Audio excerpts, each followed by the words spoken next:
কখনো কখনো কাজের চাপ এমন পর্যায়ে চলে যায়, মনে হয় যেন মাথার ভিতর একটা ভারী ধোঁয়াশা জমে আছে।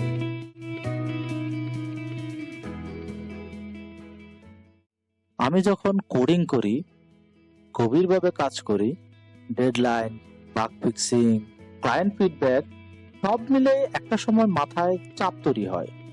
তখন আর কোড রান হয় না, চিন্তাও স্পষ্ট থাকে না।